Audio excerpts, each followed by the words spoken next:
Bien, comenzamos con la corrección del global número 7. Este global tenía 30 preguntas. Empezamos con la 1. Dice, el ácido clorhídrico, que forma parte del jugo gástrico, tiene acción bacteriolítica y se encarga de la desnaturalización de las proteínas. ¿Qué significa que una proteína se desnaturalice? Y me daban opciones. Me dice que es sometida a la acción de enzimas hidrolíticas que pueden romper los enlaces peptídicos entre los aminoácidos, que pierde su estructura cuaternaria manteniendo primaria, secundaria y terciaria, que pierde su estructura primaria y secundaria conservando la terciaria y si tiene la cuaternaria, que pierde sus características, perdón, su estructura secundaria, terciaria y cuaternaria conservando la primaria. A ver, nosotros en la unidad número 1 vimos la estructura de la proteína. Dijimos que las proteínas tenían 4 estructuras, por lo menos tenían 3. ¿Qué quería decir? Los aminoácidos se unían unos con otros y formaban una estructura primaria, y a partir de ahí se empezaba a plegar la proteína. Se plegaba en forma de hélice o beta plegada, y eso me daba la estructura secundaria. Después se volvía a plegar y me daba una estructura globular o fibrilar, y era la estructura terciaria, y si se unía con otra cadena polipeptídica, era la estructura cuaternaria. Cuando yo desnaturalizo una proteína, puede ser por calor, puede ser por enzimas, puede ser por ácidos. Por ejemplo, ustedes cuando agarran un pedazo de carne y lo ponen en la plancha o lo ponen al fuego, están desnaturalizando una proteína. ¿Qué significa eso? Que la proteína pierde la estructura secundaria, terciaria y cuaternaria y solo conserva su estructura primaria. Es decir, solo conserva esa secuencia de aminoácidos. Entonces la correcta era la opción D. Pierde estructura secundaria, terciaria y si tiene cuaternaria, y solo conserva la estructura primaria. En la pregunta 2 nos dice, las células eucariotas presentan numerosos compartimentos membranosos comunicados entre sí a través de vesículas de transporte. Señale la opción correcta.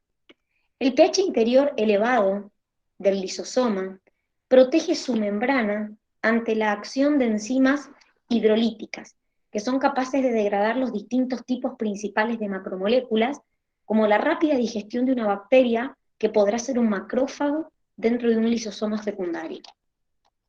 ¿Qué me dicen de esto? Esto ya lo hemos repasado varias veces, el tema de los lisosomas.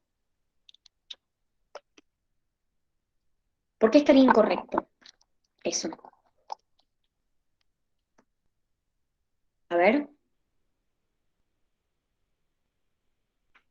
En el interior del lisosoma, ¿cómo es el pH? ¿Ácido o elevado? En el interior del lisosoma el pH es ácido. ¿Por qué es ácido? Porque las enzimas que hay dentro del lisosoma, que son enzimas hidrolíticas, necesitan un pH ácido para poder actuar. Entonces, dentro de mi lisosoma tengo pH ácido. ¿Qué es lo que protege a la membrana del lisosoma de ese pH ácido? Una sustancia que se llama polilactosamina con ácido siálico. Es decir, no es que el pH lo protege a la membrana, todo lo contrario, el pH es ácido dentro y es un condicionante que puede dañar la membrana.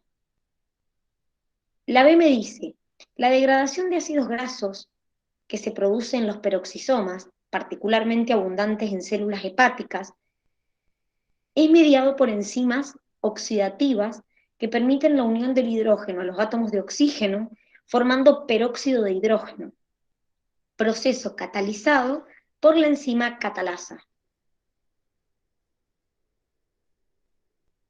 ¿Por qué está mal? A ver, ¿qué hacía la catalasa? ¿Saben el peroxisoma? Sí. ¿Los peroxisomas son abundantes en las células hepáticas? Sí. ¿Pero qué hacía la catalasa?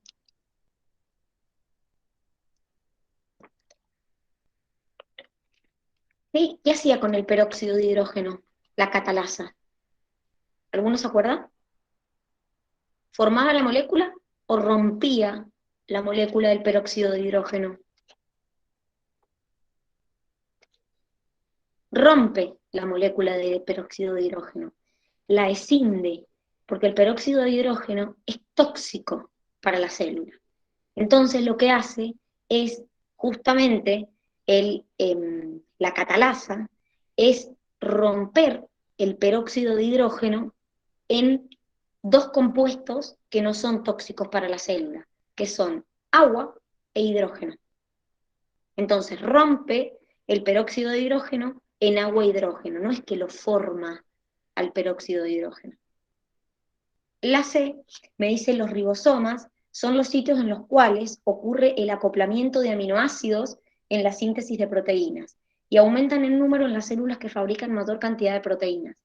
Están constituidos por dos subunidades, cada una formada por ARN ribosomal y proteínas, normalmente separadas, que se ensamblan en el momento de las síntesis proteicas.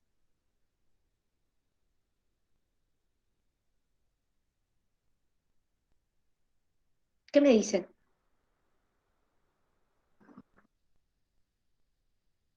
¿Qué me dicen de esto? A ver, ¿por qué estaría incorrecta la parte de los ribosomas?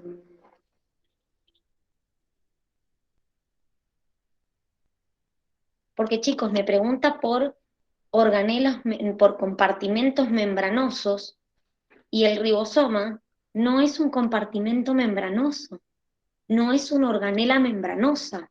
Sí el peroxisoma, sí el lisosoma, pero el ribosoma no es una organela que tenga membrana. Por eso es incorrecta.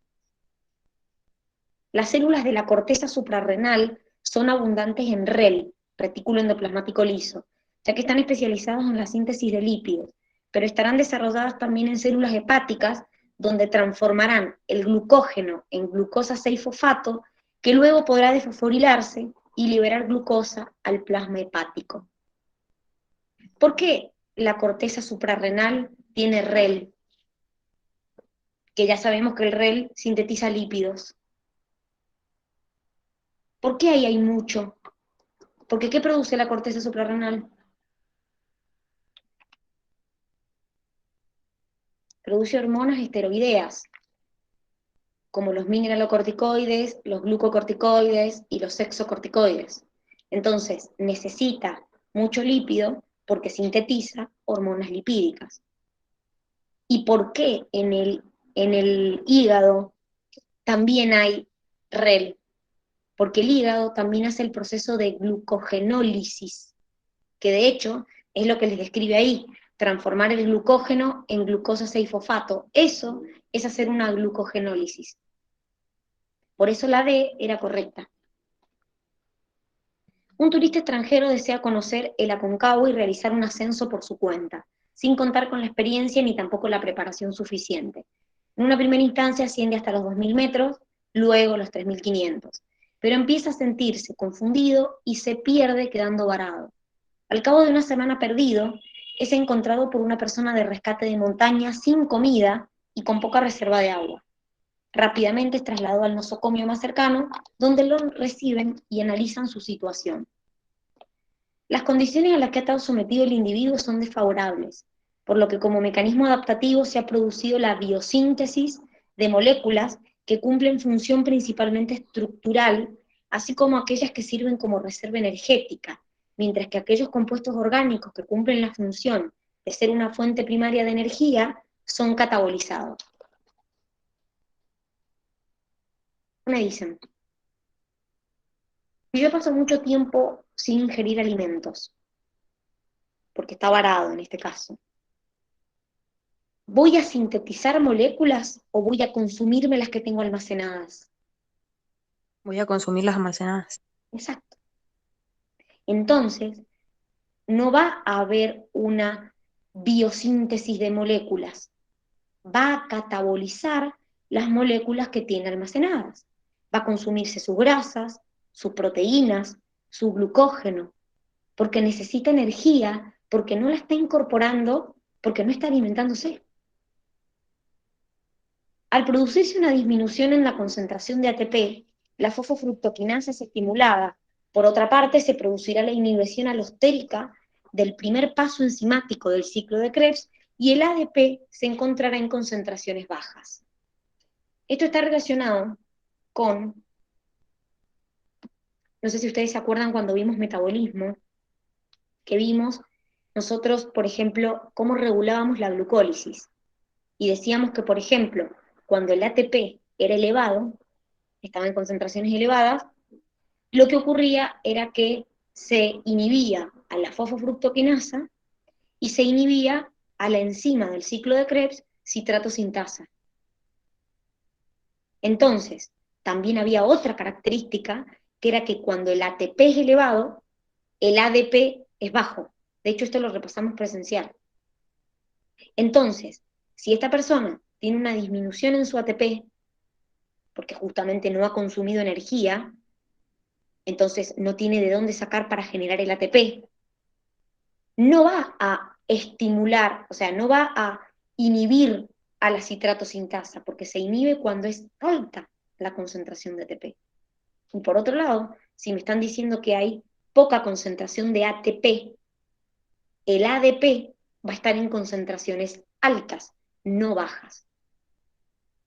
La correcta era que el polisacárido de almacenamiento de los seres humanos y de muchos otros animales será consumido y degradado en monosacáridos constituyentes, que sería el glucógeno, y fosforilado a glucosa 6-fosfato, utilizándose en la vía glucolítica.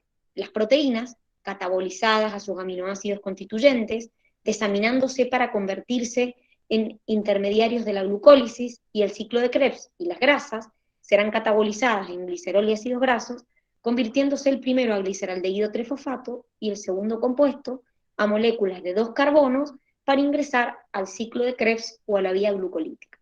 Esto generará pérdida de peso en el individuo. Es lo que hemos dicho, va a degradar su glucógeno, va a degradar sus proteínas, va a degradar su grasa, porque como no está incorporando alimento, el cuerpo empieza a consumir las reservas. La persona presenta un color azul violáceo de la piel y los labios, la cual se debe a la presión de oxígeno y la presión de dióxido de disminuye por encontrarse a una altura elevada, con conservación del porcentaje de gases del aire que lo rodea, por lo que no está haciendo hematosis correctamente y se está acumulando hemoglobina oxigenada en los tejidos. ¿Por qué estaría mal?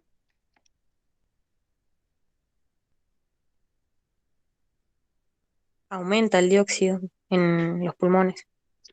A ver, en la altura, ¿la presión de oxígeno y la presión de dióxido es mayor o menor? Menor. Menor, eso está perfecto. Pero el porcentaje de gases en el aire es el mismo. ¿Él está haciendo hematosis correctamente o no? No, no está haciendo hematosis correctamente. ¿Y qué se está acumulando en los tejidos? Hemoglobina como oxigenada, con mucho oxígeno. No, todo lo contrario. Se está acumulando hemoglobina desoxigenada en los tejidos, por eso tiene ese color azul violáceo, porque no se está pudiendo oxigenar correctamente ese tejido. Por eso la D es incorrecta. Ven, ahí está un poco lo que estamos hablando de que cuando yo tengo que degradar los compuestos para obtener energía, a las proteínas les elimino el grupo, primero la rompo en aminoácidos, la catabolizo en aminoácidos, le saco el grupo amino y ese esqueleto carbonado me sirve para que entre a la glucólisis o al ciclo de Krebs. Los hidratos de carbono pasa lo mismo. Puedo usarlos para el proceso de la glucólisis y obtener energía, y las grasas las hidrolizo en glicerol y ácidos grasos. El glicerol ingresa como gliceraldehído fosfato a la glucólisis y los ácidos grasos sufren un proceso de beta oxidación que les permite ingresar al ciclo de Krebs. Entonces, de cualquiera de los tres componentes, podemos finalmente terminar obteniendo ATP, energía, por el proceso de fosforilación oxidativa.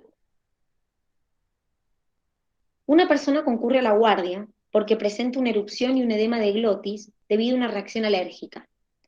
Inmediatamente se procede a la colocación de una dexametasona, un potente glucocorticoide sintético con acciones que se asemejan a las de las hormonas esteroideas, y se le recomienda el uso de corticoide y antihistamínico vía oral durante 5 días. ¿Qué esperaría usted que suceda? Le están dando un corticoide porque tiene una reacción alérgica y un edema de glotis. Le han dado un corticoide y le han dicho que tiene que tomar por 5 días más corticoide y un antihistamínico. Entonces nos preguntan qué va a pasar. Al suministrarle un corticoide, se producirá una retención de líquido que puede generar edema, lo que aumentará la volemia. Esto provocará un aumento del gasto cardíaco y de la presión arterial. En respuesta, el organismo disminuirá la liberación de FAN, aumentando la diuresis y la natriuresis.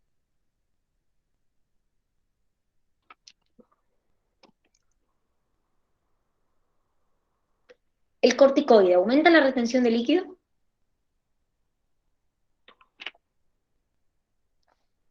Sí. Si me aumenta la retención de líquido, ¿me aumenta el gasto cardíaco y la presión arterial? ¿Sí o no? Si retengo líquido, ¿me aumenta la presión? Sí. Por eso las personas que tienen retención de líquido pueden tener la presión alta. ¿Qué hace el organismo en respuesta? Libera FAN. ¿Qué hacía el FAN? Factor natriurético auricular.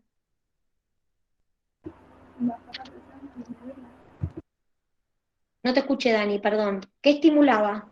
Disminuir la presión. ¿Cómo hacía para disminuir la presión? Muy bien, Dani. ¿Cómo hacía? Estimulaba la natriuresis y la diuresis. Es decir, el FAN lo que te hace es aumentarte la diuresis y la natriuresis. Por lo tanto, si vos tenés la presión alta porque retenés líquido, no vas a disminuir la liberación de FAN, vas a aumentar la liberación de FAN. ¿Para qué? Para perder más sodio y más agua por orina. Entonces, de esta manera va a disminuir la presión. Podría verse afectada la respuesta inmune del individuo, ya que se produce una supresión de la respuesta inmune inflamatoria, por lo que su hemograma, en especial el hematocrito, podría tener un valor inferior al normal. ¿Por qué está incorrecto eso?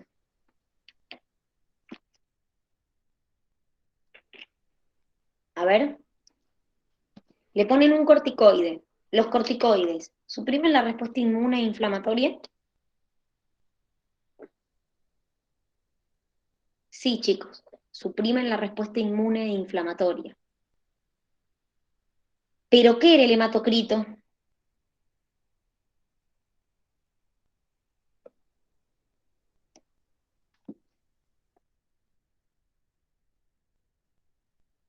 ¿Qué era el hematocrito?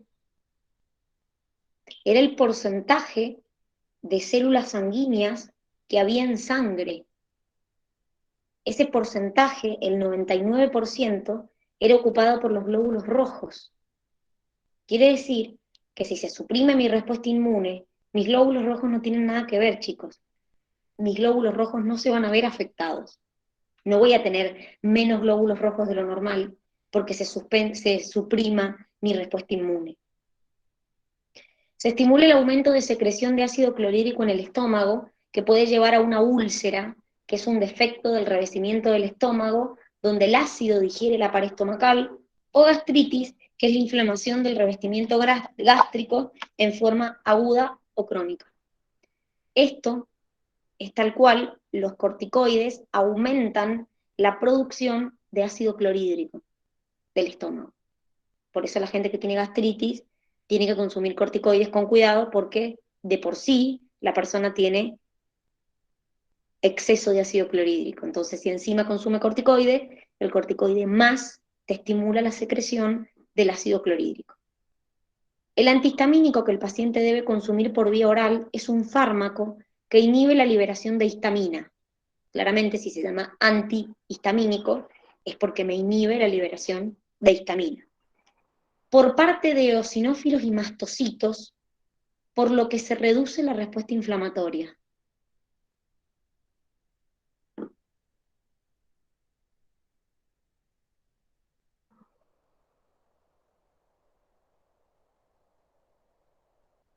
¿Quién libera histamina, chicos?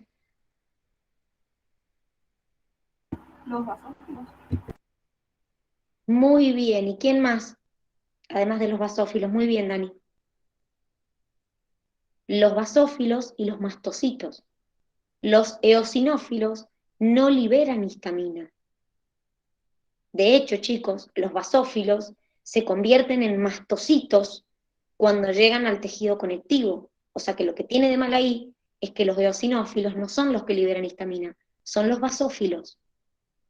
Pero sí es todo verdad lo otro. De hecho, las personas que tenemos alergia tomamos antihistamínicos en forma permanente para suprimir la respuesta inflamatoria. En este caso la persona, bueno, algo le había dado alergia y por eso se lo recomendaron por 5 días. La hemoglobina y la mioglobina son transportadores especiales compuestos por la combinación de un ion metálico y una proteína. Estos transportadores son pigmentos respiratorios capaces de enlazar y transportar oxígeno. En función de los tejidos y de las presiones parciales de oxígeno, cómo se moviliza el oxígeno que se transporta asociado a estos pigmentos respiratorios. Nos preguntan por mioglobina, hemoglobina. En aquellos tejidos donde la presión parcial de oxígeno satura casi por completo a la hemoglobina, el oxígeno comienza a disociarse, difundiendo aproximadamente un 30% en ese tejido.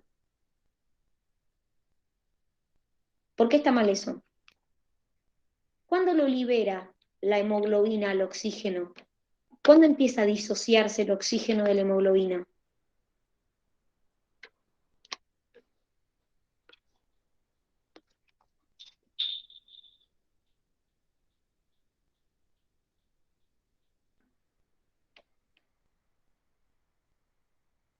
Acuérdense, chicos, que esto está relacionado con la curva. Cuando la presión parcial baja por debajo de 40 milímetros de mercurio, la hemoglobina suelta el oxígeno y lo libera en ese tejido. Y aproximadamente sí difunde un 30%. Pero no cuando la presión satura por completo a la hemoglobina, sino cuando la presión de oxígeno empieza a caer. Cuando se encuentra por debajo de los 40 milímetros de mercurio, ahí la hemoglobina suelta el oxígeno.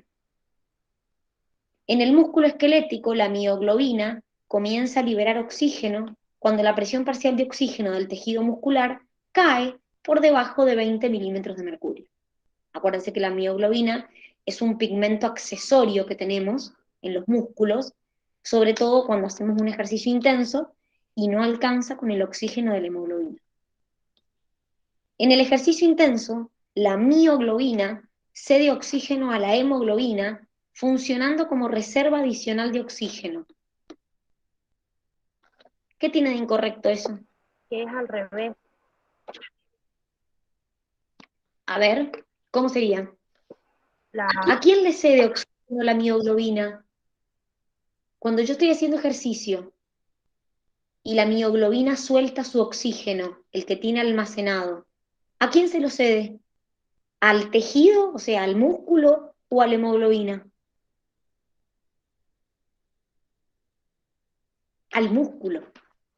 Es decir, la mioglobina lo que necesita, o sea, lo que hace, es liberar oxígeno al músculo, no a la hemoglobina para que la hemoglobina se lo libere. Cuando el oxígeno que la hemoglobina libera no es suficiente, entonces ahí la mioglobina lo libera al músculo. Cuando la presión parcial de oxígeno sanguínea se encuentra entre 40 y 60 milímetros de mercurio, el oxígeno deja de desprenderse de las moléculas de hemoglobina. Todo lo contrario, empieza a desprenderse. Cuando la presión parcial de oxígeno cae, ahí es cuando la hemoglobina suelta el oxígeno. En ausencia de oxígeno y según del organismo que se trate, el ácido pirúvico puede seguir diferentes rutas metabólicas que presentan algunas reacciones comunes y que resultan en la producción de etanol o ácido láctico. ¿Cuál de los siguientes procesos es una reacción común a estas vías que convierte ácido pirúvico en los productos antes mencionados? ¿Qué me están preguntando acá? Si me están hablando de etanol y ácido láctico.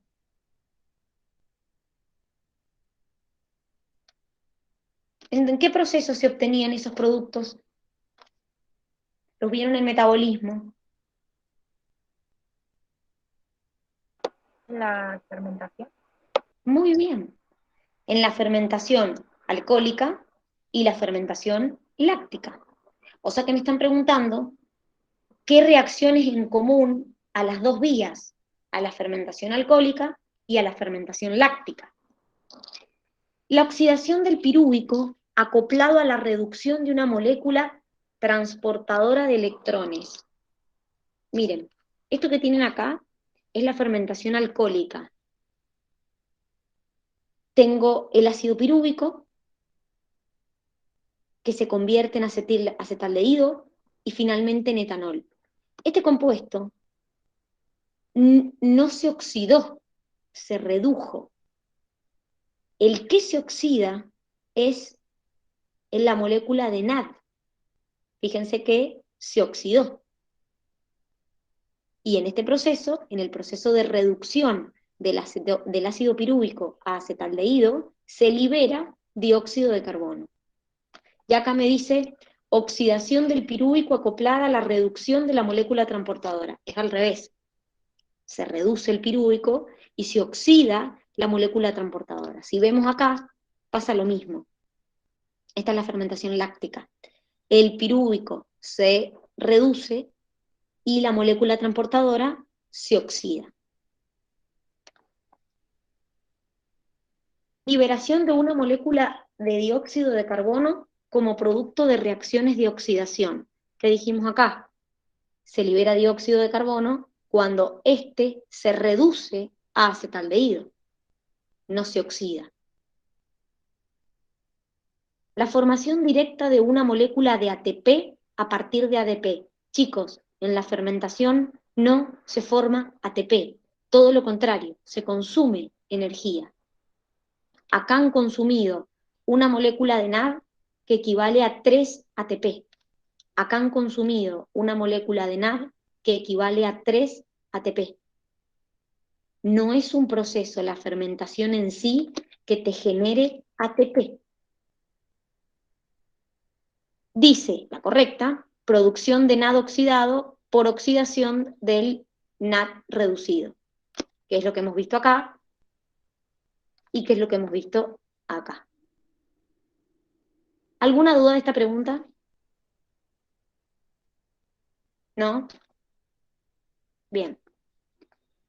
Dice, la traducción comprende la formación de una cadena polipeptídica a partir de la información contenida en la secuencia de ARN mensajero. ¿Cuál de los siguientes eventos ocurre durante el proceso de traducción en organismos del dominio bacteria? Me están preguntando por la traducción en las bacterias. Los ribosomas se unen a una molécula de RNA mensajero en crecimiento y traducen de manera simultánea distintos polipéptidos sobre un mismo ARN mensajero, aún antes de que se haya completado la transcripción. ¿Por qué pasa esto? Porque, chicos, en las bacterias, si yo tuviera que hablar de las diferencias entre el proceso de traducción en eucariotas y el proceso de traducción en procariotas, los procariotas hacen la transcripción y la traducción casi juntas. Y además, de una molécula de RNA mensajero se pueden sintetizar distintos tipos de polipéptidos. ¿Cómo se le llamaba a ese tipo de RNA mensajero? Cuando de una molécula de RNA mensajero se puede obtener distintos polipéptidos distintos, que eso pasa en los procariotas. ¿Cómo se le llamaba?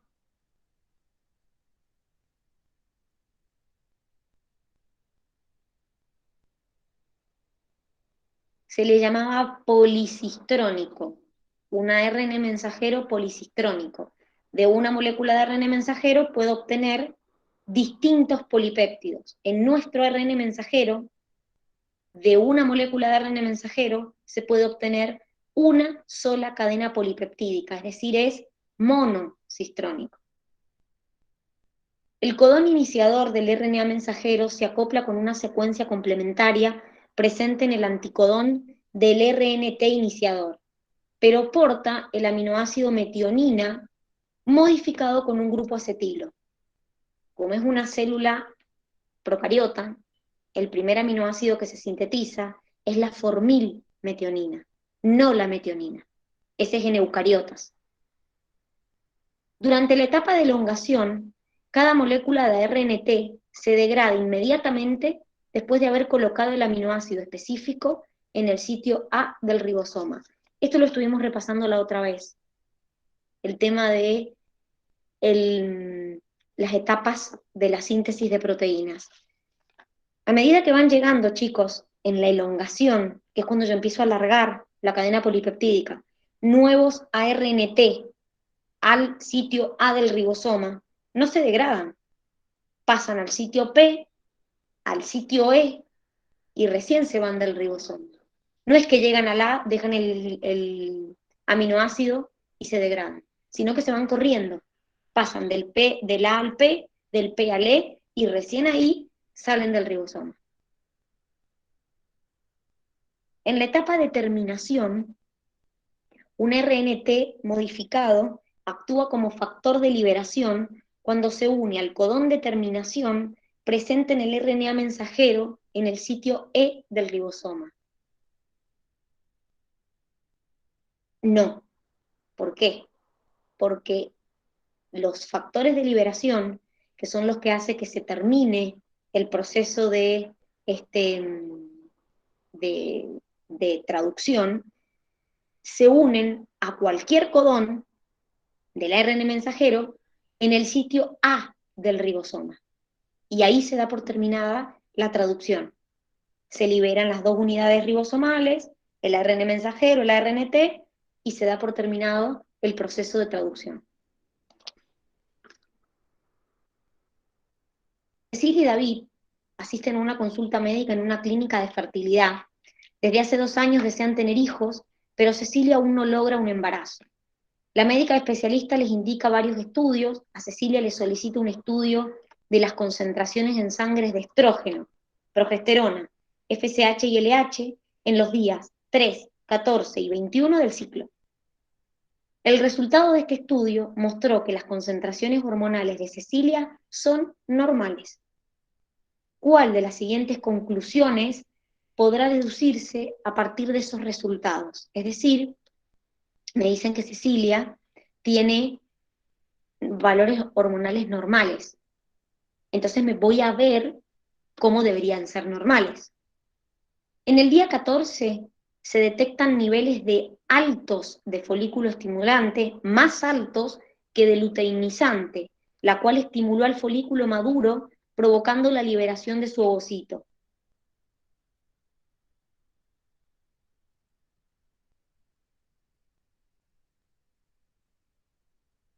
A ver, ¿qué está mal acá? Día 14 del mes. ¿Qué está mal acá? Chicas, si no quieren hablar, pueden escribir por el chat. ¿Qué estaría mal ahí? Que la LH es más alta que la FSH. Muy bien, Dani. Si yo me acuerdo la imagen, la luteinizante, este es el día 14, la luteinizante hace un pico el día 14 y es mucho más elevada que la folículo estimulante. ¿Por qué? Porque la luteinizante es la que hace que se produzca la ovulación. En el día 21 se detectaron mayores concentraciones de progesterona y estrógenos respecto al tercer día del ciclo, secretadas por las células del cuerpo lúteo. Si yo me fijo, día 21, más o menos por acá, los niveles de progesterona y de estrógenos son elevados. Si lo comparo con el día 3, más o menos, que estaría por acá. Pero fíjense que me dice que es correcto. Durante la primera mitad del ciclo se detectaron cantidades crecientes de progesterona y FSH que estimularon la proliferación del endometrio.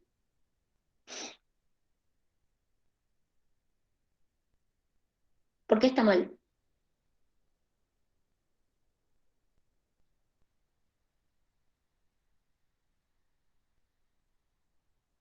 En la primera mitad del ciclo, chicos, miren la progesterona. No hay niveles crecientes de progesterona. ¿Por qué? Porque quien produce la progesterona es el cuerpo lúteo, y el cuerpo lúteo se produce recién después de la ovulación. Por eso no hay progesterona. Entonces, me dice que durante la primera mitad hay cantidad creciente de progesterona y FSH, y si miro, la progesterona no está aumentando. La FSH sí, pero la progesterona no.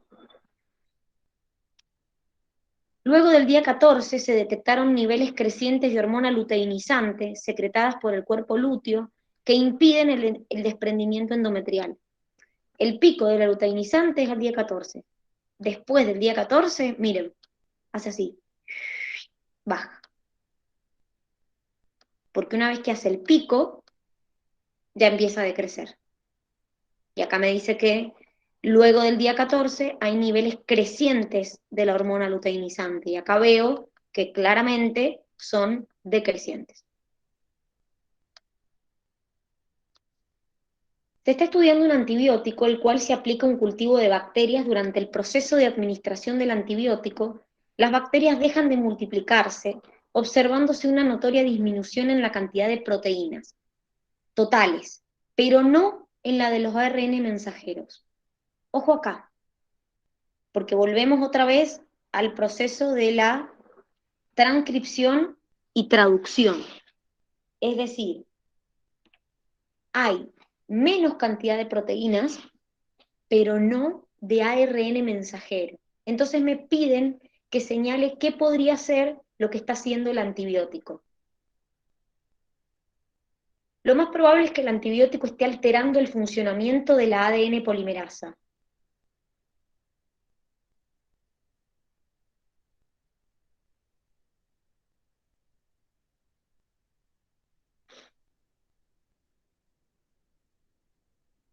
No, chicos, la ADN polimerasa interviene en la replicación del ADN, no tiene nada que ver con la síntesis proteica. El resultado se debe a que el antibiótico interfiere en el proceso de plegamiento de proteínas. Me están diciendo que las proteínas no se ven afectadas, o sea, se ve afectada la proteína y no la síntesis del ARN mensajero. No hay un problema en el plegamiento. El antibiótico bloquea la maquinaria de reparación del ADN, interfiriendo en el proceso de transcripción. Los mecanismos de reparación del ADN justamente reparan el ADN. No tienen nada que ver con el proceso de transcripción, donde yo lo que hago es sintetizar a partir de ese ADN un ARN mensajero.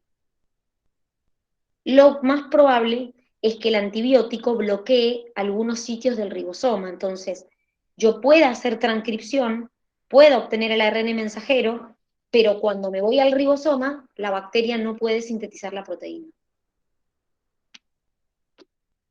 Si se observa una célula en división con 15 cromosomas duplicados, ubicados en la placa ecuatorial, se trata de, a ver, me están diciendo que son 15 cromosomas duplicados. ¿Qué significa 15 cromosomas duplicados?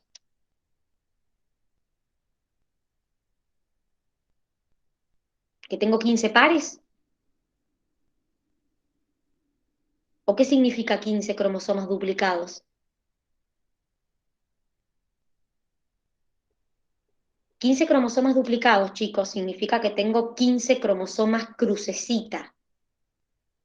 El cromosoma simple es el palito y el cromosoma duplicado es el crucecita. Y me dice que están ubicados en la placa ecuatorial. Si están ubicados en la placa ecuatorial, una metafase es, no sé de dónde o de qué, pero una metafase es. Fíjense que en todas te habla de metafase, metafase, metafase. Acá hay dos opciones que podíamos descartar de entrada, que son esta y esta. ¿Por qué las podíamos descartar de entrada? Sin hacer ningún cálculo, sin hacer ningún dibujo. ¿Por qué yo las podía descartar de entrada esas dos? A la C y la D. A ver, ¿por qué sería? Porque una me dice N igual 15, o sea, haploide igual 15 en metafase, y la D me dice una célula 2N igual 15.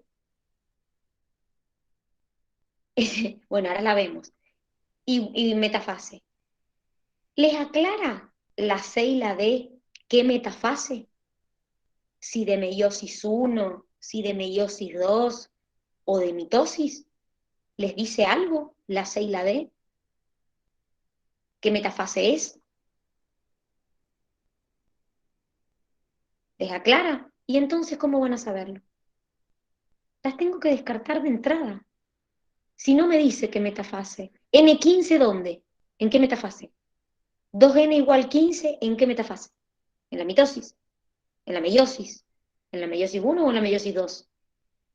Entonces, la C y la D la podíamos dar descartada porque no me aclara en qué metafase. No es lo mismo una metafase de la meiosis 2 que una metafase de la mitosis. Y no me aclara en dónde. Entonces directamente la C y la D las daba por descartadas. O sea que mis opciones se reducían a la A y a la B. Me dice una célula N30 en metafase 2. Chicos, si dice N30, quiere decir que la célula es haploide. O sea que si es haploide y está en metafase 2, es una célula que está haciendo meiosis 2. Si esa célula tiene 30 cromosomas en meiosis 2, esa célula, ¿cuántos cromosomas tendrá en metafase 2? Porque, a ver, vamos al razonamiento. Si esa célula fuera una célula diploide, yo podría decir que hace meiosis 1 y meiosis 2. Pero ya me dicen que es N igual 30. O sea que si es una célula haploide, no puede hacer meiosis 1. Porque las células diploides son las que hacen meiosis 1 y después 2. Si ya parto de una célula que es haploide con N30, quiere decir que esa célula a lo sumo va a ser una meiosis 2, porque para quedar haploide ya he hecho una meiosis 1. Entonces, si tiene 30 cromosomas, esa célula, cuando llegue a metafase 2, esos 30 cromosomas, supongamos que esta célula ha terminado meiosis 1,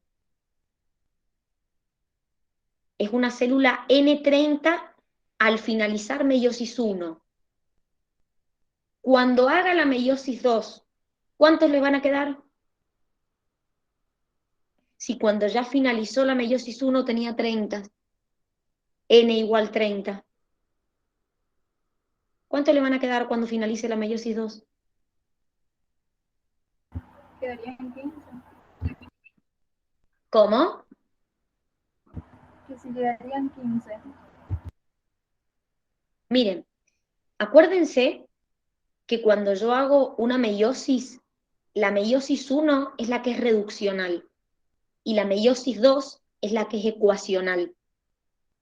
Por ejemplo, si yo parto de una célula diploide de 10 cromosomas, cuando termino meiosis 1 tengo 5 dobles, y cuando termino meiosis 2 tengo 5 simples. O sea que si esta célula ha llegado a ser haploide de 30, quiere decir que ha hecho una primer meiosis. Cuando haga la meiosis 2, van a pasar de ser 30 dobles a ser 30 simples, porque ya hizo su reducción de material genético, porque ya es haploide. O sea que esta célula N30 ya ha pasado por la meiosis 1, porque si no, no podría ser haploide. Entonces, cuando llegue a metafase 2 va a pasar de tener, supongamos, cuando termine la meiosis 2, va a pasar de tener 30 dobles, cuando termine la meiosis 2 va a ser 30 simples. En la metafase 2 todavía no va a haber dividido sus cromosomas, entonces va a seguir teniendo 30 cromosomas dobles. Ustedes lo que acá tenían que tener en cuenta era si era una célula haploide o diploide, es decir, N o 2N. Porque si es una célula haploide, quiere decir que ya hizo una meiosis 1. Entonces, o hace una mitosis o hace meiosis 2. Pero no puede arrancar una célula haploide otra vez a hacer meiosis 1, porque ya es haploide.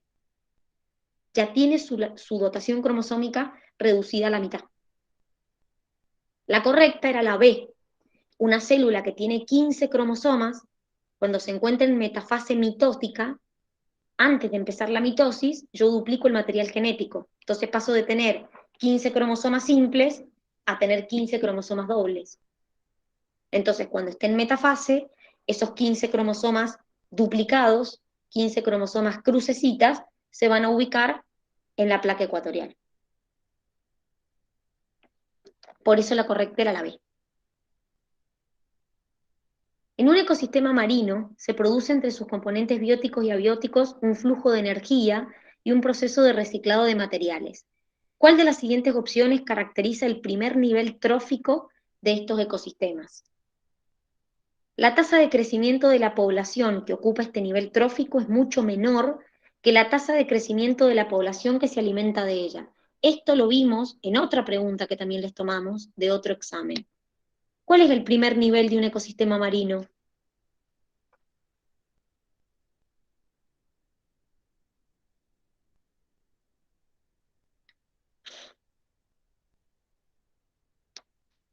El fitoplancton, chicos.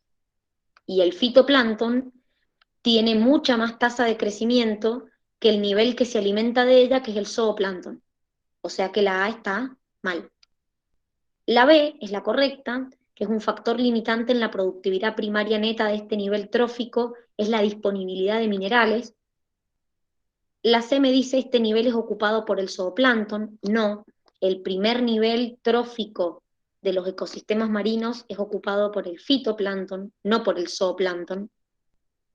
Y la D me dice, en ecosistemas de las profundidades oceánicas, este nivel está ocupado por bacterias detritívoras, productoras de compuestos inorgánicos. Las bacterias detritívoras, primero que las bacterias, la mayoría no son detritívoras, sino que son descomponedoras, que ahí sí transforman compuestos orgánicos en inorgánicos. El detritívoro es el que hace, el que rompe la materia en pedacitos más pequeños, fragmenta la materia orgánica en fragmentos más pequeños, pero no hace la transformación de orgánico en inorgánico. Esos son los descomponedores.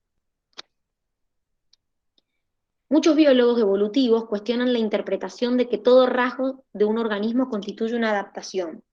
Entre ellos, Stephen Gould y otros propusieron considerar a los organismos globalmente y recurrir a explicaciones alternativas. En base a esta explicación, ¿qué es una exaptación? Esto lo tenían en evolución. La exaptación se definía como una característica que se incorporaba en forma selectiva a partir de otra característica que cumplía una función distinta. ¿Se acuerdan, por ejemplo, qué ejemplo vimos de esto? De una exaptación, una característica que en un principio cumplía una función y luego empezó a cumplir otra.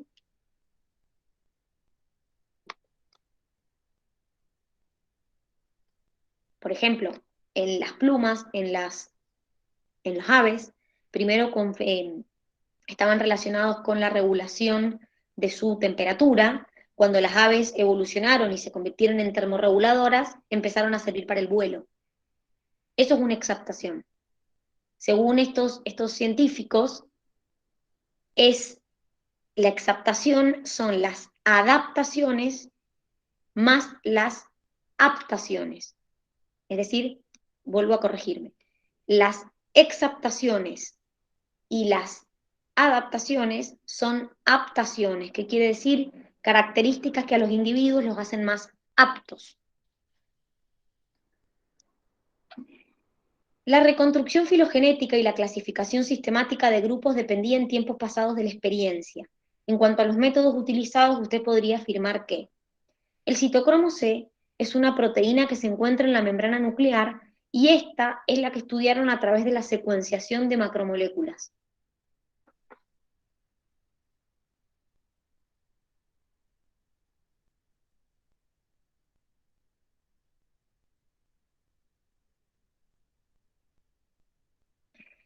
Esto ustedes lo tenían en diversidad, donde vimos distintos mecanismos para poder justamente establecer relaciones evolutivas.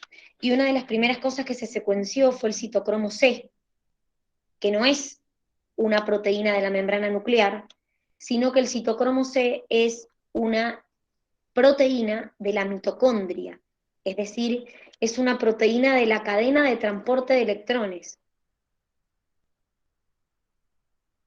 La secuenciación de ácidos nucleicos como el colágeno reemplazó el estudio del citocromo C.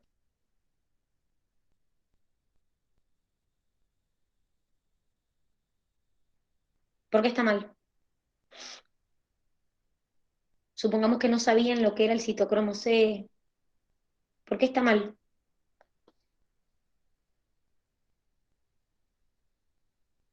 Chicos, el colágeno no es un ácido nucleico. Por eso está mal. Los ácidos nucleicos son ADN y ARN. Sí es verdad que se empezó a secuenciar ácidos nucleicos en vez de secuenciar proteínas. La correcta era la C, que dice las secuencias de nucleótidos que codifican proteínas son portadoras de mutaciones y variaciones, son marcadores de cambio. Los lentos son los que sirven para conocer las relaciones de ancestralidad. Y la D me dice los marcadores rápidos son los que permiten conocer relaciones de ancestralidad, son los marcadores lentos los que te permiten conocer relaciones de ancestralidad. Un médico solicita una serie de análisis clínicos para corroborar el diagnóstico del paciente.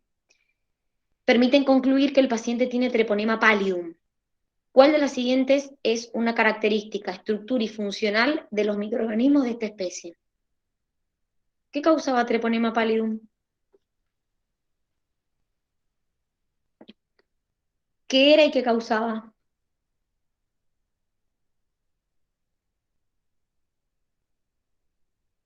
A ver si se acuerdan.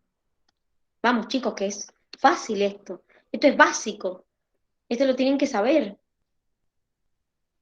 Lo han visto en reproductor, lo han visto en Monera. ¿Qué causaba treponema pallidum? Sí, Es una bacteria, muy bien, es una bacteria que causa la sífilis.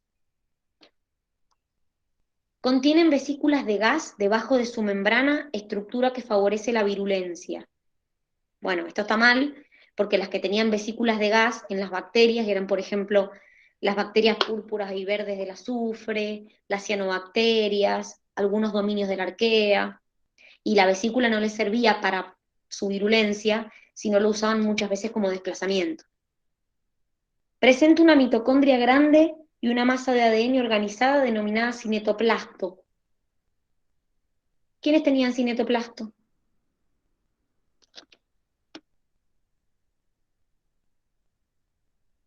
Los cinetoplástidos, que son protistas. Acá me están preguntando por una bacteria. Son bacterias largas con forma de espiral que no se tiñen con la coloración de Gram. Ojo con esto, porque acá hay que hacer una aclaración, que de hecho ustedes en su cuadernillo la tienen.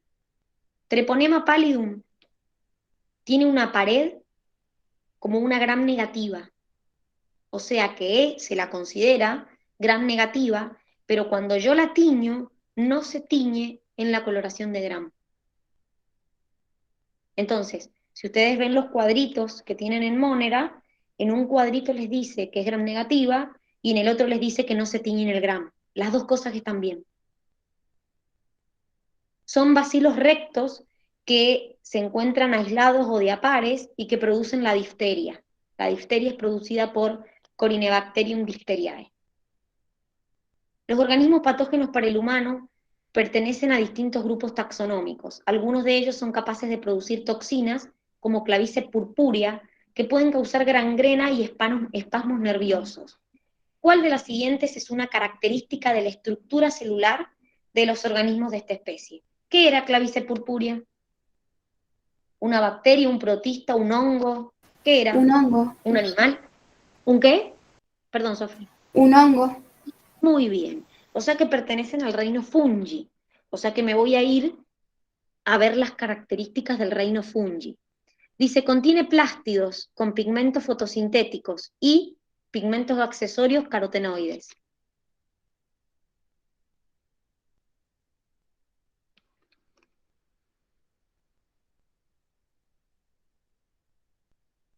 ¿Por qué está mal?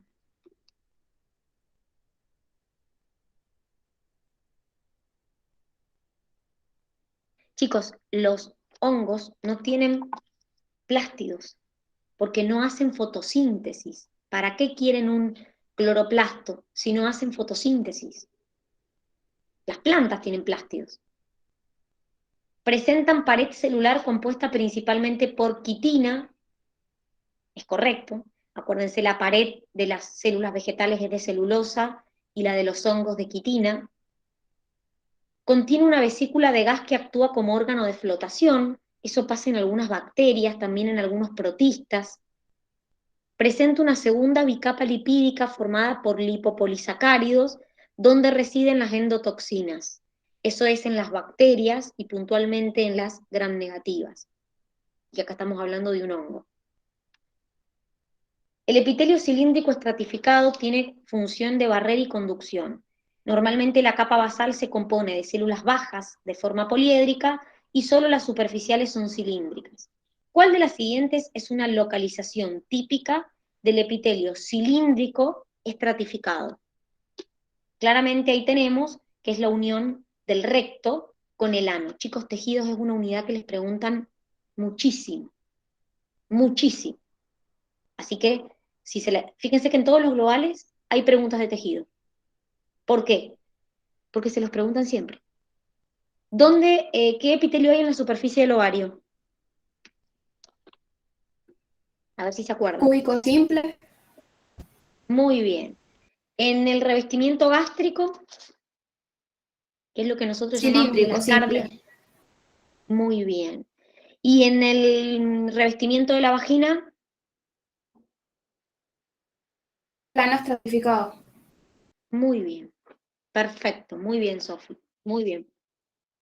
Los planos anatómicos son las referencias espaciales que sirven para describir disposición de diferentes tejidos, órganos y sistemas y las relaciones que hay entre ellos. ¿Cómo se denomina el plano anatómico que atraviesa el cuerpo en un ángulo recto respecto al plano medio, permitiendo dividir al cuerpo en parte anterior y parte posterior? El plano era el coronal. Acuérdense que el plano medio es el plano que me pasa por el medio, que es un plano vertical, que me divide en parte derecha y parte izquierda. Me estaban preguntando por un plano que era perpendicular al plano medio. ¿Cuál era el plano sagital? Esto de los planos los tenían en osteoartro, chicos. ¿Cuál era el plano sagital? Era un plano paralelo al plano medio, o sea, este es el plano medio que me divide justo en la mitad. El plano sagital es un plano paralelo al plano medio, que también me divide en parte derecha e izquierda, pero no en partes iguales. El plano medio me divide en partes iguales. Mitad derecha, mitad izquierda. El plano oblicuo es como si me hiciera un plano así. Y el plano axial es lo mismo que el plano transversal. Es cuando me cortaba la mitad y me quedaba parte superior, parte inferior. Las células excitables, cuando las células excitables no están siendo sometidas a un estímulo, decimos que su potencial de membrana se denomina potencial de reposo. Con respecto a las membranas neuronales, cuando se encuentran en dicho estado, decimos que es altamente permeable a los iones orgánicos como los proteinatos cargados negativamente. ¿Dónde se encuentran principalmente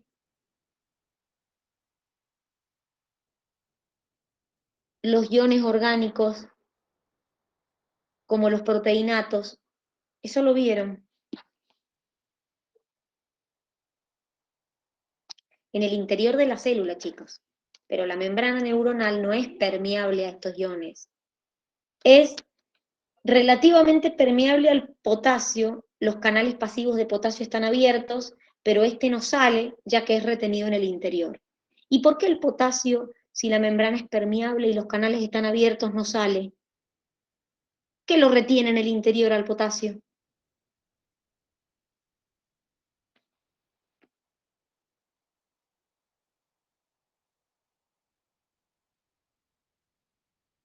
Los proteinatos, chicos, la carga negativa que hay en el interior de la célula hace que cuando el potasio quiere salir, ustedes saben mejor que yo, carga negativa atrae carga positiva, entonces el potasio cuando quiere salir, por más que los canales estén abiertos, es retenido hacia el interior por las cargas negativas que hay adentro.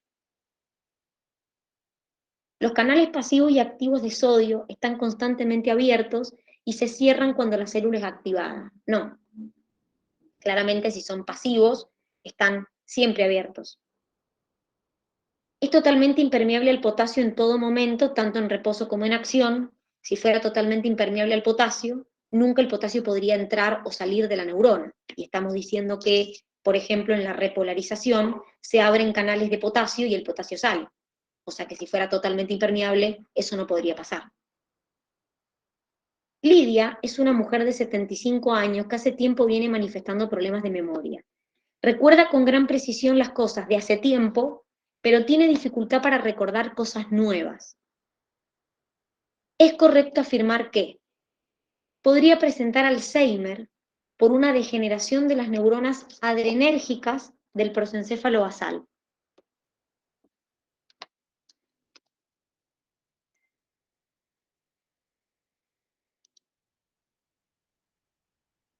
¿Por qué está mal?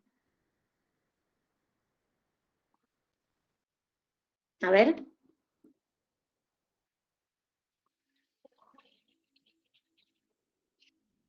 Porque, chicas, en el Alzheimer lo que hay es una degeneración de las neuronas del prosencéfalo basal, pero son neuronas colinérgicas, secretan acetilcolina.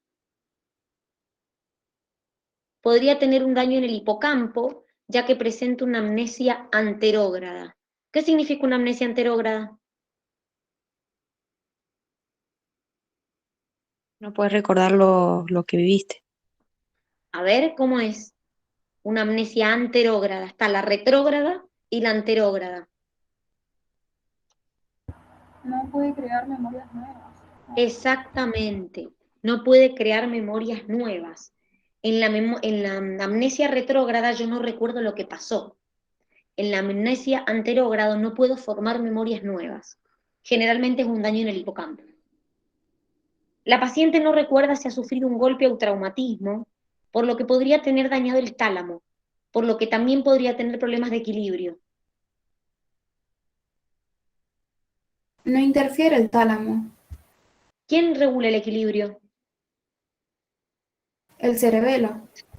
Muy bien, perfecto. Lidia podría presentar un daño en la amígdala, ubicada en el lóbulo frontal, producto de una degeneración propia de su edad.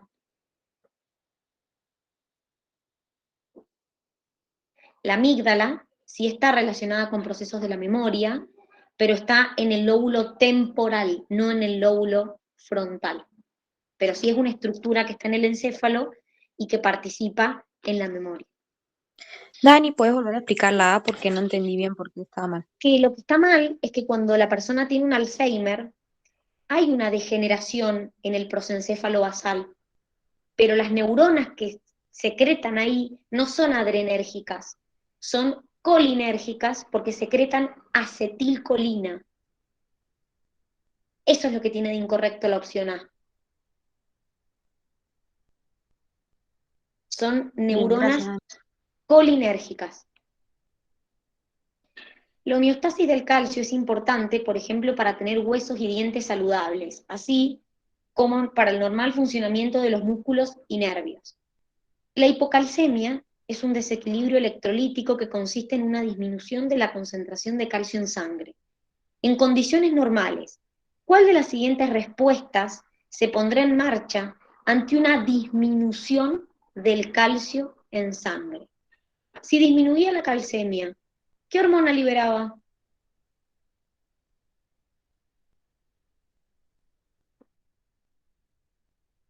Cuando disminuía la calcemia. Había una hormona que me la aumentaba la calcemia. ¿Cuál era? La La paratormona. paratormona. Muy bien. O sea que ahora tenemos que ir a buscar funciones de la paratormona, porque eso es lo que me están preguntando. Me dice, la glándula paratiroide secretará paratormona que, entre otras acciones, estimula la resorción ósea. ¿Qué es la resorción ósea? La liberación de calcio por el hueso. Muy bien, Dani, perfecto. Eso es lo que se va a estimular, la liberación de calcio del hueso a la sangre. Se liberará vitamina D, que en su forma activa disminuirá la absorción de iones calcio por el intestino.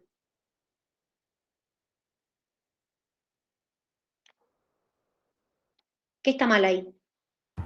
Aumenta la presión. A ver, uno de los efectos de la paratormona es activarme la vitamina D. Y la vitamina D lo que hace es aumentar la absorción de calcio a nivel intestinal. Es decir, el calcio que como, absorberlo. Se liberará mineralocorticoide, que entre otras acciones estimula la secreción de calcio a nivel del tubo contorneado distal y colector de la nefrona. ¿Qué mineralocorticoide conocen?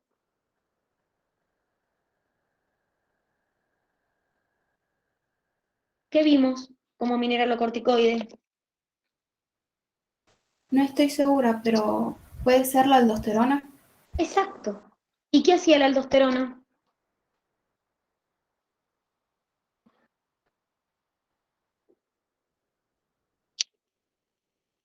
Aumentaba la reabsorción de qué ion y la excreción de qué ion. La reabsorción de sodio y la excreción de potasio. Exacto, y no tiene nada que ver con el calcio.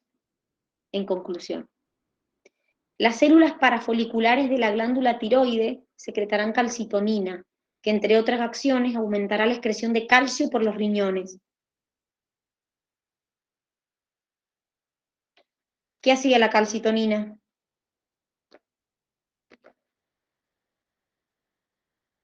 Disminuye la calcemia. Exacto. Es decir, que es verdad que las células parafoliculares secretan calcitonina, pero la calcitonina lo que hace es disminuir la calcemia. ¿Cómo hacía para, para hacerlo, para disminuir la calcemia?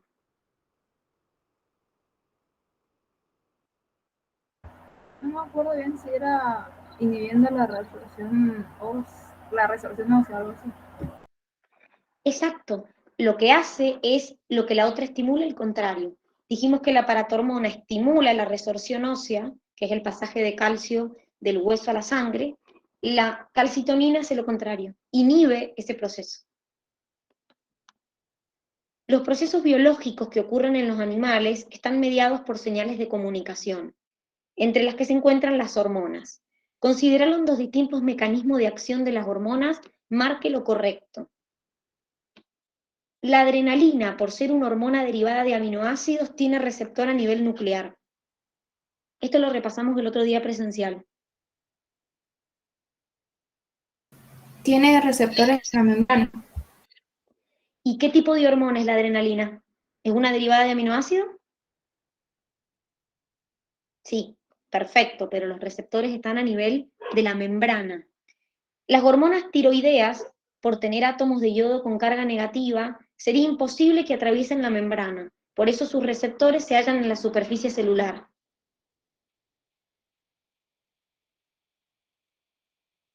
¿Qué me dicen?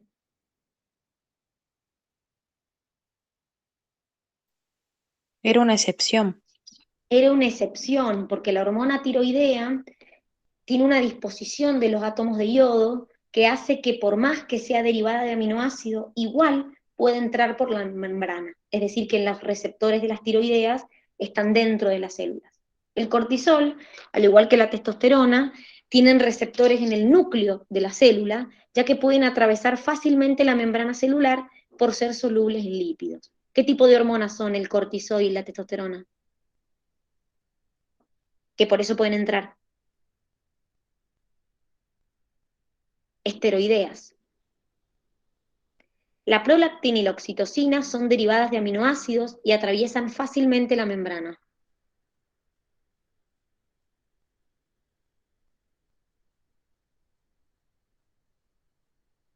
¿Qué hormonas son la prolactina y la oxitocina? ¿Qué tipo de estructura tienen?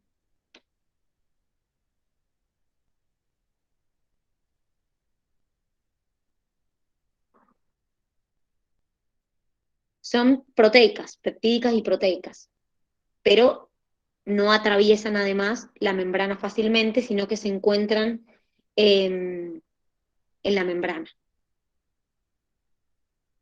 El sistema de complemento consiste en un conjunto de proteínas plasmáticas de membrana, enzimas y complejos multiplocédicos que al activarse producen inflamación, intensifican la fagocitosis y citólisis microbiana. ¿Cómo se inicia el mecanismo clásico de activación del sistema de complemento?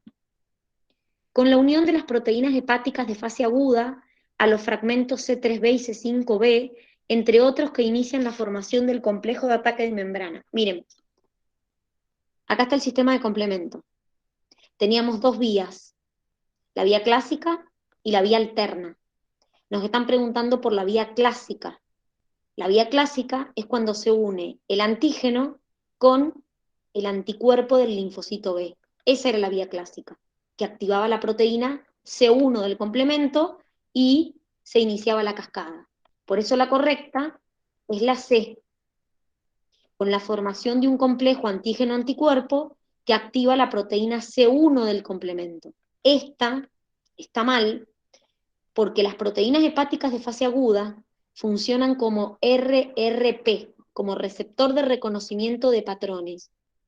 Esos receptores detectaban PMAP en los antígenos, o sea, patrones moleculares. Por lo tanto, pertenecerían a lo que es la inmunidad, o sea, la activación no por vía clásica, sino por vía alterna. Con la presencia de una célula infectada por virus que libera interferón tipo 2, tales como el interferón alfa y beta, que activan la proteína C3 del complemento.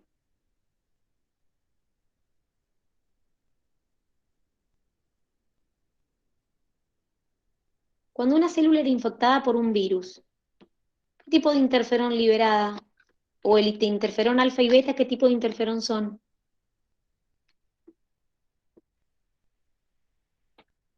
Son tipo 1, no tipo 2. Por eso está mal la opción B. Después me dice,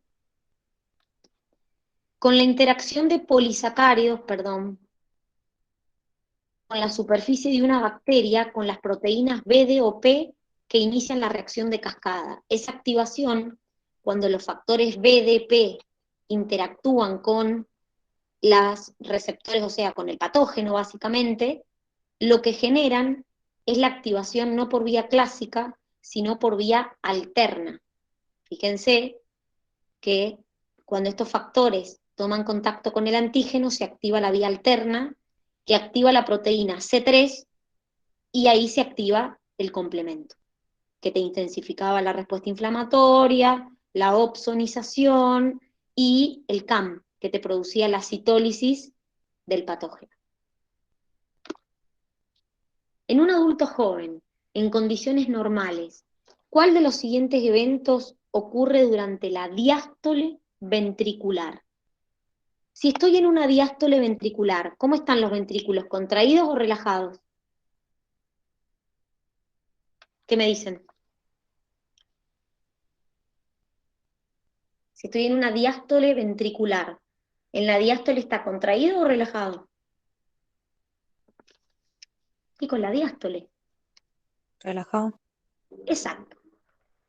Si el ventrículo está en diástole, ¿cómo están las aurículas?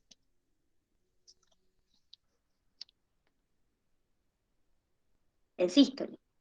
Quiere decir que va a pasar la sangre de la aurícula al ventrículo. Por lo tanto, ingresa sangre al ventrículo izquierdo como consecuencia de la apertura de la válvula mitral. Es decir, como esto está relajado y esto está contraído, esta válvula se va a abrir y va a pasar sangre de la aurícula al ventrículo. Porque la sangre va de donde hay más presión a donde hay menos. Entonces, si acá está dilatado, hay menos presión, quiere decir que acá hay más. Entonces pasa de la aurícula al ventrículo. Después me dice, la presión sanguínea medida en la arteria del brazo alcanza su valor máximo. Esto está relacionado con la presión sistólica y la diastólica. La presión diastólica, que es cuando el corazón está en diástole, es la mínima, no la máxima. La presión máxima es lo que llamamos la presión sistólica, que es cuando el corazón está en sístole. Aumenta la presión ventricular, conduciendo a la abertura de la válvula aórtica. Claramente, si esto está en diástole, no hay un aumento de presión, porque está relajado. O sea que estas válvulas van a estar cerradas, la que va a estar abierta es esta. Después me dice, la sangre es eyectada por el ventrículo izquierdo hacia la arteria aorta. Para que la sangre salga de acá hacia acá, esto tiene que estar contraído, es decir, tiene que estar en sístole. Y acá me están diciendo que está en diástole. Entonces esto no podría pasar hacia la arteria porque este ventrículo está relajado y no contraído. Sí, Ani, ningún problema. Sí, yo se los paso, no hay ningún drama. El movimiento pasivo de un ion que se da a través de un canal está determinado por... Y acá me daba opciones. Gradiente de concentración independiente del potencial, potencial independiente del gradiente. La realidad, vamos a la criolla, es que para que un ion se mueva, un ion es una partícula que tiene carga. O sea que no solo me importa la concentración que haya del ion, sino cuánta carga haya. Entonces, dependo de la combinación de ¿qué? De la diferencia de concentración que haya y del potencial eléctrico de la membrana. Es la combinación de las dos cosas lo que determina que el ion pueda pasar de un lado a otro por medio de un canal. Las plaquetas, cuando son activadas durante el proceso de coagulación sanguínea, liberan sus granos al exterior para inducir la formación del coágulo. Marque lo correcto. Esta pregunta también la habíamos tomado en un global anterior. No me acuerdo qué número de global, pero la habíamos tomado en un global anterior. Los gránulos de las plaquetas tienen histamina, que produce vasodilatación de arteriolas, necesaria para llevar a cabo la hemostasia.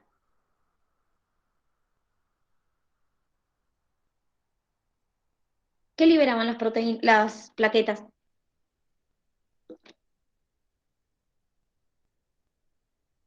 No liberan histamina, chicos. La histamina la vimos recién que la liberaban los basófilos y los mastocitos. Lo que liberan las plaquetas es serotonina. Y aparte, esta la podríamos haber descartado más allá de que no nos acordáramos cómo se llamaba esto, porque si yo tengo una hemorragia y vasodilato, pierdo más sangre. O sea que lo que yo necesito es que la plaqueta libere algo que me contraiga el vaso sanguíneo para no seguir perdiendo sangre. Por eso la correcta es que la plaqueta libera serotonina que te produce vasoconstricción. De hecho, la primera etapa de la hemostasia es la vasoconstricción mediada por serotonina y por el sistema nervioso simpático. Es el primer paso de la hemostasia. Las plaquetas, en primer lugar, se activan, luego se adhieren y finalmente se agregan. Está mal el orden. ¿Cómo sería el orden correcto? Está muy bien lo que estás diciendo, está mal el orden. Se adhieren, se activan y se agregan. Perfecto, Sofi, muy bien. Y ese es el segundo paso de la hemostasia, que es cuando formamos el tapón temporario. Y la última me dice, la cascada de coagulación se activa antes que se produzca la vasoconstricción local. El último paso es la cascada de la coagulación, que es cuando formo el tapón definitivo. O sea, primero vasoconstricción, después formación del tapón temporario y finalmente cascada de la coagulación. En los ratones de campo, ¿cómo le fue con el problema? ¿Le salió? ¿No le salió? ¿O lo pudieron hacer después? ¿O no? ¿O ni lo intentaron? No era difícil. Era por ahí lo que complicaba eso de mueren antes de nacer. Pero lo demás no era difícil. ¿Le salió o no? A mí no, y siempre lo dejo para el final. Bueno, está bien que lo dejes para el final, Sofía. Eso sí, siempre dejen genética para el final, porque es lo que más tiempo les lleva. Entonces, siempre traten de dejarlo para el final, porque por ahí demoran 5 minutos en hacer un problema de genética y ya podrían haber contestado 3 de otras preguntas. Entonces, siempre genética para el final. Nunca van a haber 40 problemas de genética, ¿sí? Entonces, siempre déjenlo para el final. Dice, en los ratones de campo, el color del pelaje está determinado por un gen con 2 alelos diferentes. El alelo que determina el color amarillo es dominante sobre el que determina el color normal o tipo salvaje. El tamaño de la cola está determinado por otro gen, de tal manera que el alelo dominante determina tamaño cola corta, mientras que el alelo recesivo, tamaño cola normal o salvaje. Ambos genes se transmiten en forma independiente uno de otro. Aquellos embriones que son homocigotas dominantes para uno o para los 2 genes, mueren antes de nacer. ¿Qué proporción fenotípica espera encontrar en la descendencia de un macho color amarillo y cola corta con una hembra de las mismas características? Lo primero que ustedes tienen que hacer es anotar los datos. Siempre. Todo lo que dice el problema de datos, lo anotan, porque sirve. Me dice que hay 2 características, que hay 2 genes distintos. Un gen, el color de pelo, que me dice que el color amarillo domina sobre el color normal o salvaje. Fíjense que, perdón, que yo le di la letra A, pero le podrían haber puesto la letra que les guste. Donde yo digo, bueno, la A, cuando soy homocigota dominante o heterocigota, voy a ser amarillo, y cuando soy recesivo va a tener color normal o salvaje. Por otro lado, hay otro gen que me da el largo de la cola. Me dice que la cola corta domina sobre la cola normal o salvaje. Bueno, por lo tanto, si soy dominante o heterocigota, soy cola corta, si soy recesivo, soy cola normal o salvaje. Pero acá hay una aclaración más. Si el problema fuera hasta ahí, sería facilísimo. Pero me dice que aquellos individuos que tienen homocigota dominante para el pelo u homocigota dominante para la cola, en uno o ambos, mueren antes de nacer. O sea que nunca voy a poder encontrar no me acuerdo si eran ratones, un ratón de color amarillo así, ni tampoco de cola corta así. ¿Por qué? Porque estaría muerto. Porque me dice que aquellos individuos que tienen en uno o en ambos genes homocigota dominante mueren antes de nacer. O sea que los que están vivos, si quieren ser amarillos, van a tener que ser heterocigotas, y si tienen que tener cola corta, van a tener que ser heterocigotas. De hecho, me pide que cruce un macho amarillo y cola corta con una hembra igual. La única opción que tengo es que sean heterocigotas para ambas características, porque si tuvieran en una o en ambas homocigotas dominantes, estarían muertos. ¿Se entiende hasta acá? ¿Llegaron a hacer hasta ahí o ya no lo pudieron plantear? Llegué hasta ahí yo y después no sé qué pasó con la cruz. Bien, bueno, llegaste hasta ahí. ¿Hasta ahí se entiende el razonamiento que he hecho? ¿Por qué hice los dos heterocigotas? Bien. ¿Qué es lo primero que tengo que hacer? Sacar las gametas. La famosa distributiva. A con L, A con L, A con L, A con L. Y acá lo mismo. Las 4 gametas de este son iguales a las 4 gametas de este. Entonces me voy a ir al Panet. Pongo las 4 gametas, hago la cruz. Lo primero que voy a hacer es sacar a los que se mueren. Porque me dicen que cuando tengo homocigota dominante para los dos genes, o para uno, como acá, como acá, como acá, como acá, esos ratones se mueren antes de nacer. Entonces, cuento 1, 2, 3, 4, 5, 6, 7 se mueren antes de nacer. ¿Y cómo son los otros? Y cuando tenían heterocigota eran amarillos y cola corta si eran heterocigotas para el largo de la cola. O sea que tengo amarillo cola corta, amarillo cola corta, amarillo cola corta, amarillo cola corta. Ahora, puede ser al revés, que sean heterocigotas para el color y homocigotas recesivos para la cola. Entonces van a ser amarillos, pero cola normal o salvaje. Al revés, puede que sean recesivos para el color y heterocigotas para la cola. Entonces van a ser normal o salvaje de cola corta. Y cuando tengo las dos características recesivas, soy color normal o salvaje con cola normal o salvaje. Entonces, si yo me fijo en las opciones, las proporciones correctas eran la D, la opción D. ¿Se entendió cómo saqué esto?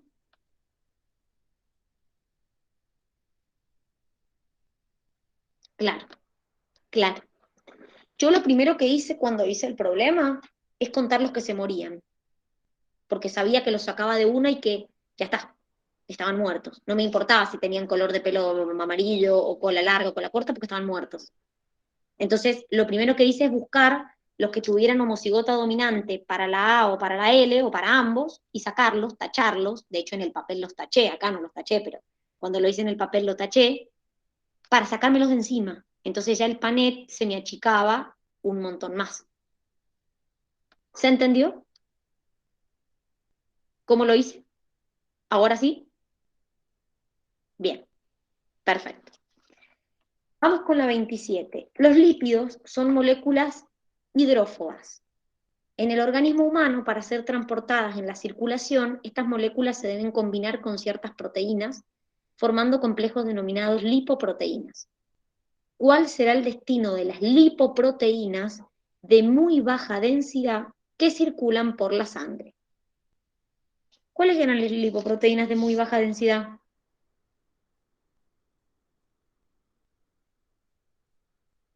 Nosotros teníamos VLDL, IDL, LDL, HDL. ¿Cuáles eran de todas esas las de muy baja densidad? Las que llamábamos de muy baja densidad. Las VLDL. Ese era lo primero que tenía que saber para saber qué hacía. ¿Por qué? Porque lo que hace la VLDL es llevarme triglicéridos del hígado al cuerpo, a los tejidos estrepáticos, porque forma parte de lo que llamamos las lipoproteínas malas. La VLDL, la IDL, la LDL, forman parte del famoso, de lo que llamamos las lipoproteínas malas, que llevan los triglicéridos del hígado hacia el cuerpo.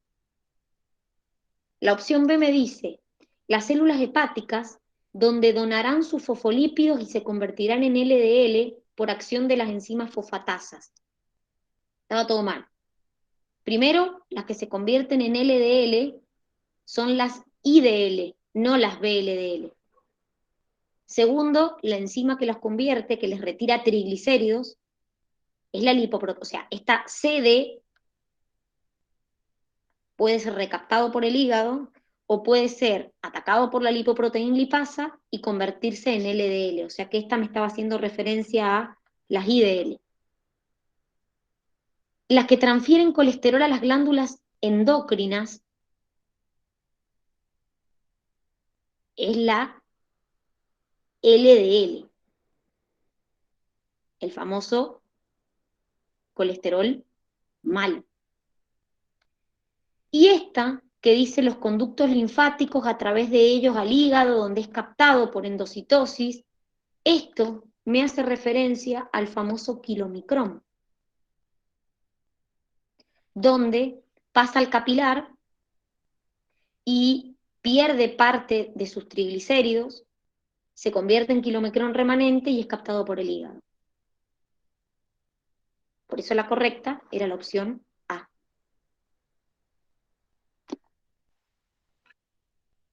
En el ser humano y otros mamíferos, la formación de la orina más concentrada que el plasma depende de propiedades estructurales y funcionales de la nefrona. En esta cayeron todos. Entre ellas, la diferente permeabilidad al agua en los distintos tramos de la pared del túbulo renal. Cuando la concentración de hormona antidiurética en sangre es elevada, cuando estaban rindiendo les dije, ojo con esta pregunta. ¿Qué segmento de la nefrona presenta impermeabilidad al agua? Todos dijeron túbulo colector, antidiurética, túbulo colector, tubo colector. Ni leyeron lo que decía. Porque les daba conducto colector, rama descendente del asa, túbulo distal, rama ascendente del asa. Chicos, la antidiurética, ustedes tenían antidiurética tubo colector y lo asociaron con tubo colector y ya está. La antidiurética actuaba a nivel del conducto colector, es verdad, pero cuando estaba presente, que de hecho ahí me dice en altas concentraciones de antidiurética, hacía que el túbulo reabsorbiera agua, que se volviera permeable al agua. Y acá me están diciendo, cuando está elevada, ¿qué parte del tubo es impermeable? Cuando la antidiurética está presente, en el tubo colector lo hace permeable al agua, no impermeable. O sea que la opción A ya la descartaba. La rama descendente del asa, todo lo contrario, es permeable al agua, relativamente permeable al agua. Por eso el agua en la rama descendente empieza a salir. La parte del asa que es impermeable, relativamente impermeable al agua, es la rama ascendente del asa, que tenía la porción fina y la porción gruesa, donde se bombeaba sodio y cloro hacia el intersticio, pero no agua. La correcta era rama ascendente del asa. Eso está puesto adrede, porque cuando ustedes ven antidiurética inmediatamente ven conducto colector, y ni leyeron que en realidad les estaban preguntando por el efecto contrario. ¿Se entendió esto? Sí, Bien. El funcionamiento testicular es regulado por una serie de hormonas que involucran la testosterona, la luteinizante y la inhibina. ¿Dónde se localizan en el hombre las células que secretan la inhibina? ¿Quiénes producían la inhibina?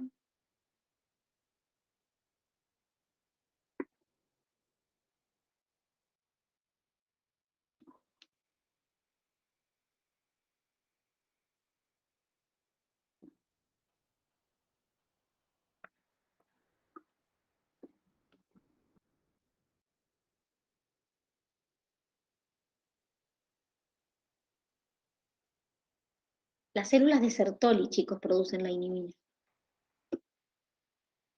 Como su nombre lo indica, inhibe. Y lo producían las células de Sertoli. Dicen la glándula suprarrenal en la zona fascicular contigua. No, las células de Sertoli están dentro del testículo. Puntualmente dentro de los tubos seminíferos, junto con las espermatogonias que van a dar origen a los espermatozoides. Por eso la correcta era la B. En la cápsula del testículo, en contacto con las células epiteliales de la membrana del escroto. No, está dentro del testículo, dentro de los túbulos seminíferos. Acuérdense, células de Sertoli y espermatogonias están dentro del túbulo seminífero. Y las células de Leydig rodean a los túbulos seminíferos, se encuentran entre los túbulos seminíferos. ¿Qué producían las células de Leydig? ¿Qué hormona? La testosterona. Muy bien, la testosterona, exactamente. La implantación del embrión es un proceso que implica una sincronización precisa en el desarrollo del embrión y la receptividad uterina. En un embarazo normal, ¿qué características presentan el embrión y el endometrio en el momento de la implantación? Acá había dos opciones que podíamos descartar de entrada, que son la C y la D. Porque ¿en qué estadio se implanta el embrión? El embrión, como yo les conté, pasa por distintos estadios. Hay un estadio previo que se llama mórula y un estadio posterior que se llama blastocito. ¿En qué estadio se implanta el embrión en el útero? ¿En el estadio de mórula o de blastocito? Blastocito. Exacto. O sea que la opción C y D yo ya las podía descartar, porque me dice el embrión se encuentra en mórula, el embrión se encuentra en mórula. Está mal. O sea que me quedaba entre la A y la B. La A me dice, el embrión se encuentra en etapa de blastocito, ha desaparecido la zona pelúcida para permitir el inicio de la implantación en la mucosa uterina, o sea, en el útero, durante la fase secretora de su ciclo. O sea, me dicen que el útero está en fase secretora y que el embrión está en estado de blastocito. Esto es correcto. Me dice la B, vamos a ver por qué está mal. El embrión se encuentra diferenciado en epiblasto y trofoblasto, lo que permite el inicio de la implantación y el contacto con las lagunas trofoblásticas presentes en el endometrio.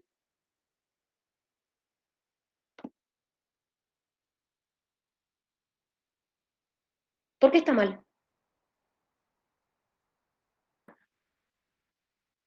Chicos, primero, que el embrión, cuando se diferencia en el trofoblasto y el embrioblasto. El trofoblasto se divide en dos capas, que es sincitiotrofoblasto y citotrofoblasto, y el embrioblasto en epi e hipoblasto.